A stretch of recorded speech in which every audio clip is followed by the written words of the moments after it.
ایک سمے کی بات ہے کہ دیپک پور گاؤں ہنسی خوشی آباد تھا۔ دیپک پور گاؤں میں ایک خرم نام کا آدمی رہتا تھا۔ پہلے خرم مزدوری کرتا تھا، مگر پھر جب اسے کاروبار کی اہمیت کا پتہ چلا تو اس نے اپنے انڈوں کا کاروبار شروع کر دیا۔ اور اس نے ایک دکان بھی کھول لی تھی۔ وہ اس انڈوں کو اس دکان پر جا کر بیچتا تھا اور بہت سارے پیسے کماتا تھا۔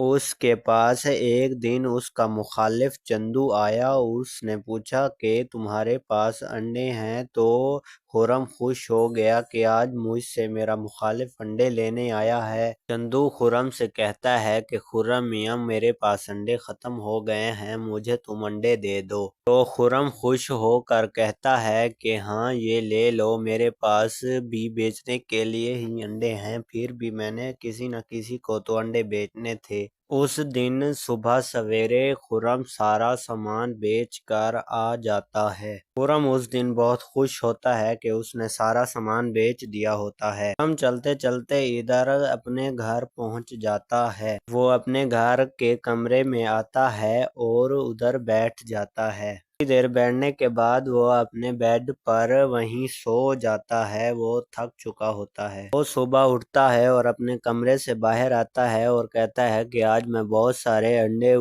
لے کر مرغیاں بیچ دوں گا۔ پر جب وہ آتا ہے تو اس کی مرغیاں ساری کی ساری مری پڑی ہوتی ہیں۔ وہ بہت دکھی ہوتا ہے اور کہتا ہے کہ اب کیا ہو گیا۔ وہ مایوس ہوا اپنی دکان پر آتا ہے۔ اس دن اس کی دکان پر 2 گاہک آتے ہیں اس دن، اور وہ پوچھتے ہیں کہ آپ کے پاس انڈے ہیں؟ تو وہ کہتا ہے کہ آج میری ساری مرغیاں مر گئی ہیں، میرے پاس کوئی بھی انڈا نہیں ہے۔ تو وہ گاہک کہتے ہیں کہ آج تو ہمیں صرف انڈے ہی ضرورت تھے، ہماری بہت مجبوری تھی انڈوں کے لیے۔ جیسے ہی وہ 2 گاہک آئے تھے ویسے ہی وہ دونوں گاہک واپس چلے جاتے ہیں۔ تو خرم بہت مایوس ہو جاتا ہے اور کہتا ہے کہ آج میرے ساتھ یہ کیا ہو گیا ہے، میں نے تو کبھی بھی کسی کے ساتھ برا نہیں کیا تھا، میرے ساتھ کس نے برا کیا ہے۔ وہ خرم چلتے چلتے باہر بازار کے نکل آتا ہے اور دوسری دکانوں سے پتہ کرتا ہے کہ آج آپ کے پاس انڈے ہیں، مگر وہ بھی نہیں بتاتے کہ آج ہمارے پاس انڈے ہیں یا نہیں ہیں۔ لیکن کسی بھی دکان پر اس دن انڈے نہیں ہوتے، کیونکہ اس ظالم چندو نے سارے انڈے سٹاک کر لیے تھے۔ وہ پھر سے اپنی دکان پر آ کر بیٹھ جاتا ہے، مگر چندو کے انڈے ہونے کی وجہ سے سارے گاہک اس کی دکان پر چلے جاتے ہیں اور اس کی دکان پر اس دن کوئی بھی نہیں آتا۔ وہ مایوس ہو کر بیٹھا رہتا ہے۔ خرم چل پڑتا ہے۔ وہ بہت غصے میں ہوتا ہے کیونکہ اس کے پاس کوئی گاہک نہیں آیا ہوتا۔ وہ چندو کی دکان پر چل پڑتا ہے اور وہ کہتا ہے کہ آج تم نے کیا کیا ہے۔ ادھر چندو کی دکان پر بہت انڈے ہوتے ہیں، اس لیے ہر کوئی چندو کی دکان پر آتا ہے اور وہ دوسری چیزیں بھی خرید رہے ہوتے ہیں۔ خرم چندو کی دکان پر جاتا ہے اور وہ کہتا ہے کہ مجھے پتہ چل گیا ہے کہ تم نے ہی سارے انڈے سٹاک کیے ہوئے ہیں اور میری مرغیوں کو بھی تم نے ہی مارا تھا۔ خرم یہ ساری باتیں چندو سے کرتا ہوا اپنے بازار آ جاتا ہے اور وہاں سے وہ اپنے گھر آ جاتا ہے۔